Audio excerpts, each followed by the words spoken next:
પશ્ચિમ કચ્છ વર્તુળની ઐતિહાસિક ડિસ્કનેક્શન ડ્રાઈવ રેકોર્ડ બ્રેક વસૂલી સાથે સફળ સમાપ્તિ। 350 ટીમો દ્વારા 3002 વીજ જોડાણો કપાણા। પશ્ચિમ કચ્છ વર્તુળની ઐતિહાસિક ડિકનેક્શન ડ્રાઈવ રેકોર્ડ બ્રેક વસૂલી સાથે સફળ સમાપ્તિ। 350 ટીમો દ્વારા 302 વીજ જોડાણો કપાણા। તારીખ 25 ફેબ્રુઆરી 2026ના રોજ નિગમિત કચેરીની સૈદ્ધાંતિક અને સીધી માર્ગદર્શિકા અંતર્ગત પૂર્વ તથા પશ્ચિમ કચ્છના સમગ્ર 32 સબ ડિવિઝન ઓફિસોમાંથી 350થી વધુ ટીમો મેદાને ઉતારીને કુલ 302 ડિસ્કનેક્શનની કાર્યવાહી હાથ ધરવામાં આવી। આ વિશાળ ડ્રાઈવમાં અધિકારીઓ અને સ્ટાફે ઉત્સાહપૂર્વક ભાગ લીધો હતો। આ કામગીરી આગામી દિવસોમાં પણ સતત ચાલુ રહેશે।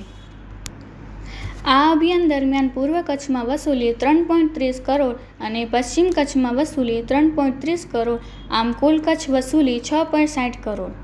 પશ્ચિમ ગુજરાત વીજ કંપની લિમિટેડના સૂત્રો જણાવે છે કે ગ્રાહકોને ફરીથી વિનંતી કરવામાં આવે છે કે બાકી રહેલા વીજ બિલો તાત્કાલિક સબ ડિવિઝન કચેરીઓની બારીઓ પર અથવા વિવિધ ઓનલાઈન માધ્યમો દ્વારા ભરપાઈ કરે, જેથી ડિકનેક્શન તથા ત્યારબાદની રિકનેક્શન કાર્યવાહી અને રિકનેક્શન ચાર્જીસથી બચી શકાય। Report by Bharti Makhijani, Anjar.